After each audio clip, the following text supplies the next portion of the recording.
Thanks for staying with us. You're watching WION World is One. I'm Adya Juneja and this is Speed News. Let's start with all the stories making headlines today.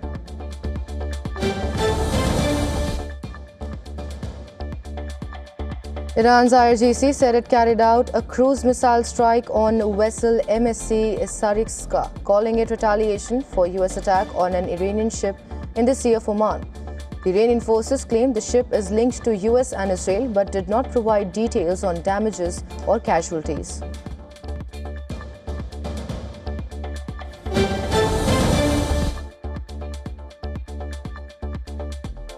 US President Donald Trump said talks were continuing with Iran at a rapid pace as fresh strikes by Tehran appeared to hit the fragile ceasefire. The ceasefire between Iran and the US has been repeatedly tested with such back-and-forth attacks, even as officials from both countries try to negotiate an end to the war.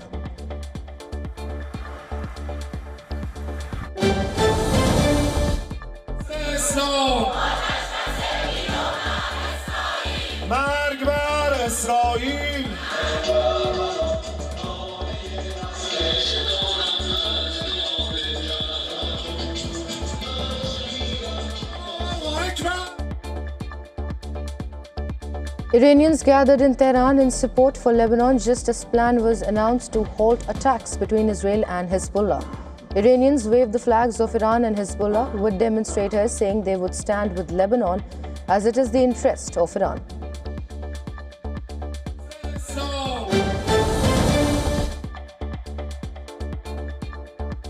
Israeli army announced 2 of its soldiers have been killed in separate incidents in southern Lebanon. This brings the total to 27, the number of Israeli military deaths since early March.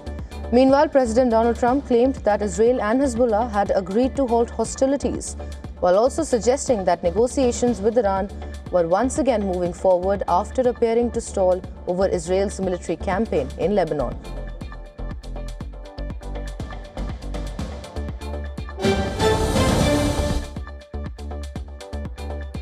The Israeli military has claimed that its air defenses intercepted 2 projectiles that crossed from Lebanon into northern Israel. Well, this hours after US President Donald Trump said Israel and Hezbollah have agreed to stop fighting and added that Iran talks were moving rapidly after seeming to falter over Israel's Lebanon offensive. Trump said he had spoken to Israeli Prime Minister Benjamin Netanyahu and had a very good call through unnamed representatives with Hezbollah. No US president has ever spoken with Hezbollah with or without intermediaries, while the group is designated as a terrorist organization by the United States. In a post on his Truth Social network, Trump claimed the Iran-backed group agreed all shooting will stop, while Netanyahu agreed to call off military raid on Beirut.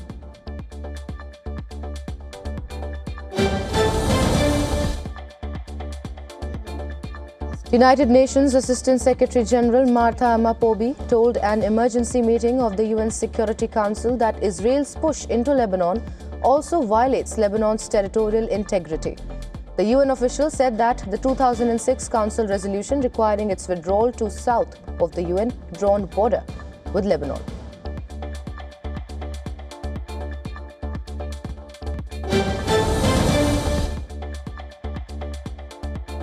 The Pentagon has barred reporters from entering the building's press office and designated the facility as a classified space, curtailing access to an area within the department that journalists have had for years.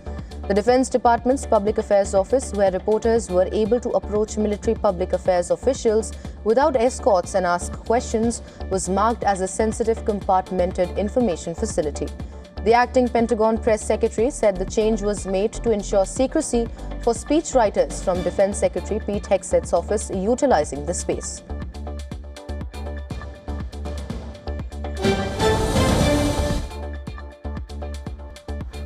The Justice Department said it will abide by a court order temporarily freezing a $1.8 billion compensation package that critics have denounced as a slush fund for President Donald Trump's political allies. Well, the move comes amid US media reports that the Trump administration plans to scrape plans for the funds, which has come in for fierce criticism by Democrats and even some members of Trump's Republican Party. US District Judge barred the administration last week from taking any further action to create or operate the so-called anti-weaponization fund ahead of a June 12th court hearing.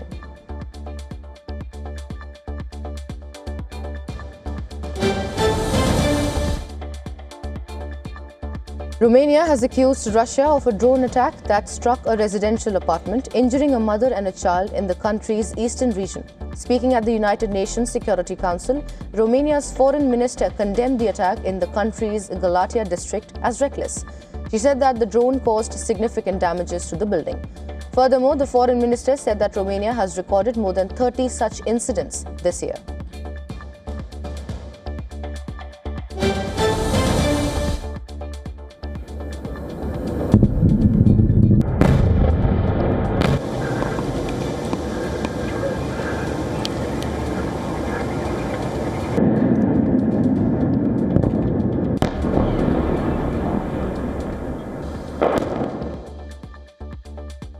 Russian missiles and drone strikes across Ukraine killed 9 people and injured dozens. Kiev authorities say the death toll from Russia's missile assault on the Ukrainian capital has risen to 4, with at least 58 people injured. The strikes also caused power outages in several districts and sparked fires across multiple parts of the city as air defense units worked to intercept incoming missiles.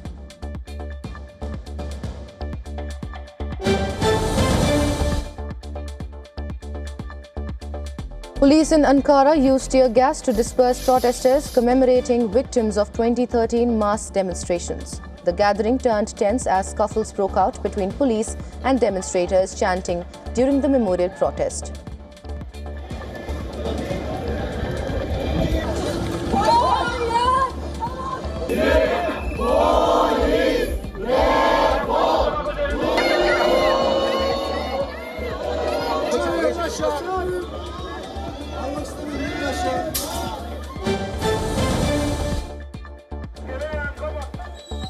Teachers affiliated with the dissident CNTE union marched in Mexico City, linking their labor demands to the upcoming 2026 FIFA World Cup.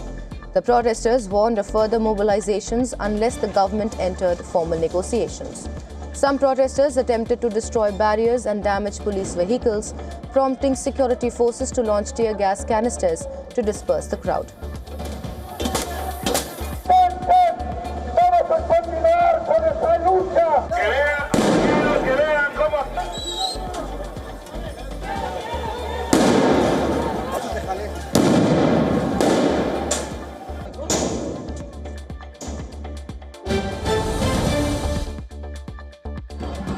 Protesters gathered in Santiago to demonstrate against the government of President Jose Antonio Cast. Well, this hours after the leader's first State of the Nation address. The rally was called by several social organizations, including feminist, students, and labor groups.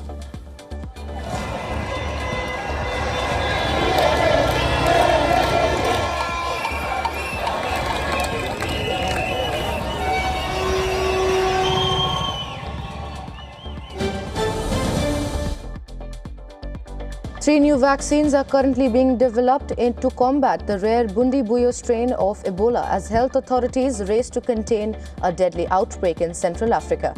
The outbreak, centered in the Democratic Republic of Congo, has already claimed nearly 250 lives and is raising fears that it could become one of the worst Ebola crises in history. More than 1,000 suspected cases have been reported, while confirmed infections have also emerged in neighboring Uganda. Global health experts warn that the outbreak is particularly concerning because it was detected only after spreading through a conflict-affected region with limited healthcare infrastructure. There are growing concerns that the situation could rival the devastating West African Ebola epidemic of 2014 to 2016, which infected nearly 29,000 people and killed more than 11,000.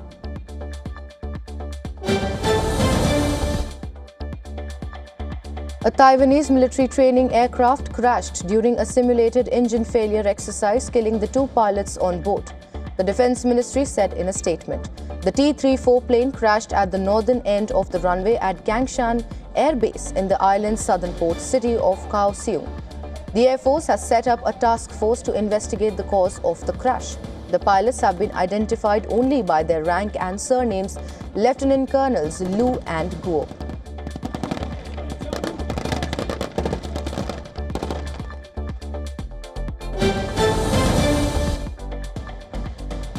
Senegal's President Bassirou Diomaye Faye announced a new government featuring several members and allies of a party led by sacked Prime Minister and estranged ally Ousmane Sonko, who had vowed his group would not join it.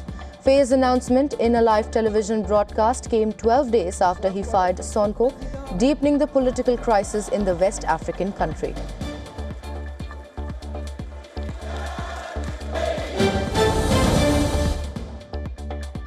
Kilauea on Hawaii's Big Island erupted again on Monday, sending lava hundreds of feet into the air and setting a new record. The on and off eruption broke a record on Monday with the number of periods it has produced fountains of lava since it began erupting in December 2024. Monday marked 48 fountain episodes, setting the record for any one eruption on Kilauea.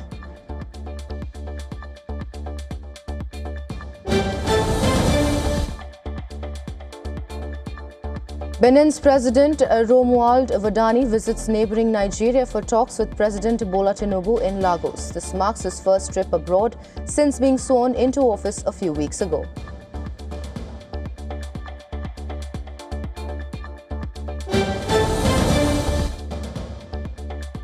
The Nigerian Navy marked its 70th anniversary with a fleet review attended by President Bola Tinubu. In a speech to those gathered, Tinubu commended the naval forces' work in the region.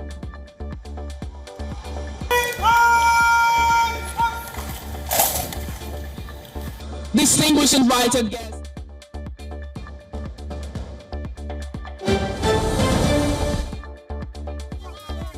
Peruvian shamans performed ritual ceremonies in Lima to predict the outcome of the country's presidential runoff, and even they could not agree on a winner. Well, this reflects the depolarization gripping the nation ahead of the June 7th vote, while shaman Juan de Dios Garcia backed right-wing candidate Keiko Fujimori. Healer Ana Maria Simeon predicted victory for leftist Roberto Sanchez, though she raised concerns about corruption and outside influences.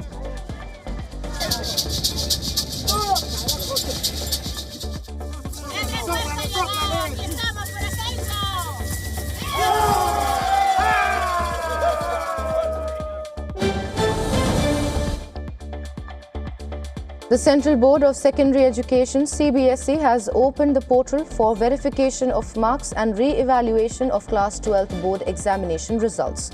CBSE is under scrutiny for its digital evaluation system known as on-screen marking. Candidates who want to apply for the re-evaluation process and verification can find the direct link to do it on the official website of CBSE.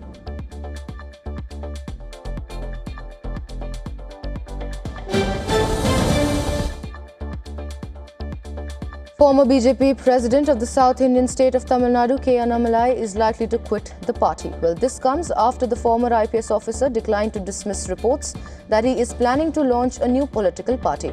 Speaking to the media, K. Annamalai said that he would provide answers and clarify his stance in 2 days. The remarks come amid tense speculations that the 41-year-old could be floating his new political party following the 2026 assembly elections.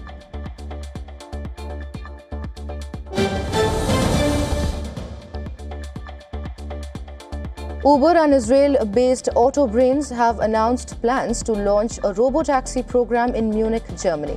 The project will combine Uber's ride-hailing network with AutoBrains' AI-powered autonomous driving technology. The system will run on NVIDIA's Drive Hyperion platform with deployment subject to regulatory approval. The program aims to expand robotaxi services beyond limited pilot projects across different vehicle brands.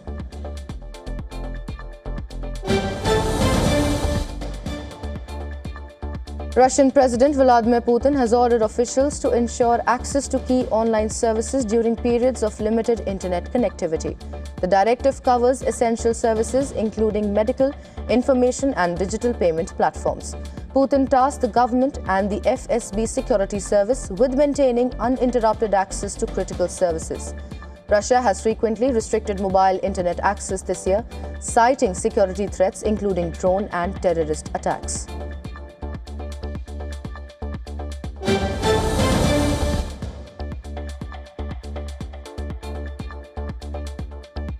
The European Commission has held several meetings with Anthropic over possible future access to its Mythos AI product for EU bodies. The AI tool is designed to identify flaws in computer code, helping strengthen defenses against cyber attacks. Earlier reports suggested the EU Cybersecurity Agency ENISA or ENISA that could be granted access to the system. Officials say discussions with Anthropic have been productive as talks continue on potential deployment in EU cybersecurity operations.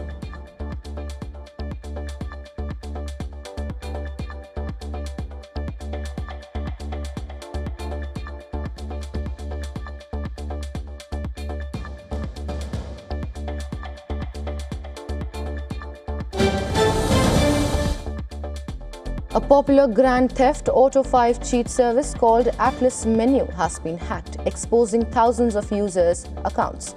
According to data breach tracker Have I Been Pawned, nearly 64,000 accounts were affected by the incident. The stolen data reportedly includes email addresses, usernames, hashed passwords, IP addresses, and support tickets. The alleged hacker posted the data online, with reports suggesting the attack was carried out as an act of revenge.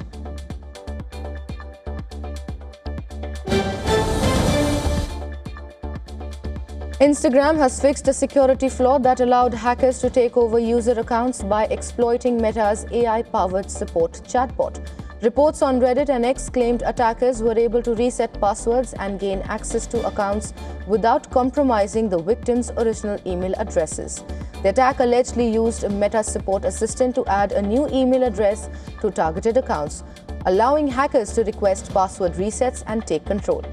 Several high-profile accounts were reportedly affected, including an inactive White House Instagram account and a US Space Force official account.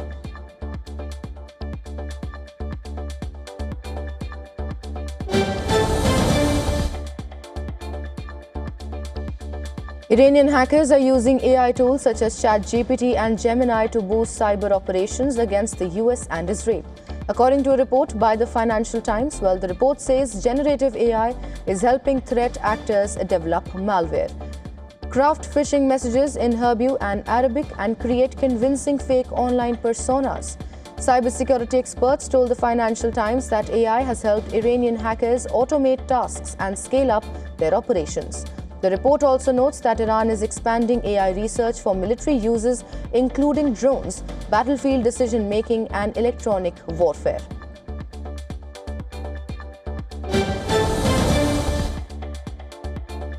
Asian markets mostly closed lower on Tuesday as investors remained cautious over uncertainties surrounding US-Iran peace talks. Japan's Nikkei fell more than 1%. But South Korean stocks led regional losses, with the Kospi dropping nearly 2%. Australia also finished in the red, though Chinese and Hong Kong markets edged higher.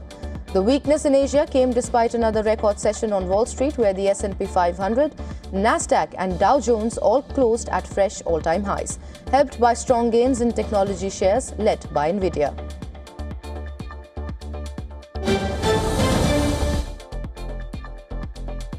Gold prices stayed steady in early Asian trade on Tuesday as investors monitored developments in West Asia and awaited fresh signals on US-Iran negotiations.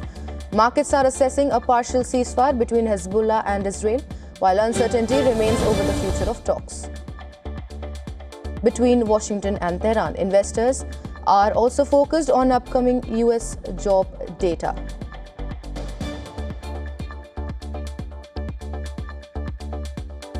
In other news, oil prices held on to recent gains on Tuesday as markets monitored uncertainty surrounding US-Iran talks and the future of shipping through the Strait of Hormuz. Brent crude traded above $95 a barrel after both major benchmarks surged more than 5% in the previous session. Investors are assessing mixed signals from Washington and Tehran over the status of negotiations, while a partial ceasefire between Hezbollah and Israel has provided limited relief. Analysts say oil prices are likely to remain volatile as the West Asia conflict continues to threaten energy supplies and shipping flows through the Strait of Hormuz.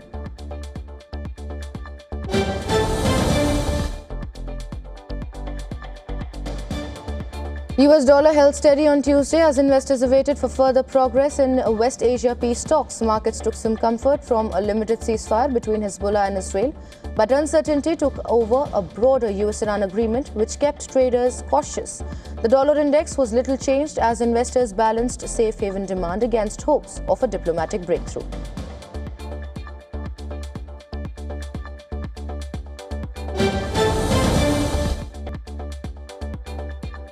Toronto police have announced that they have made the largest known seizure of counterfeit football jerseys in Canadian history. Officers seized over $2.53 million worth of counterfeit merchandise from a warehouse. It included more than 16,000 fraudulent jerseys and flags bearing fake FIFA branding, as well as 2 counterfeit World Cup trophies. The items seized have an estimated street value of $2.58 million. 2 men have been arrested and charged in relation to this. Toronto is expecting more than 300,000 visitors during the World Cup, with 6 matches to be played in the city.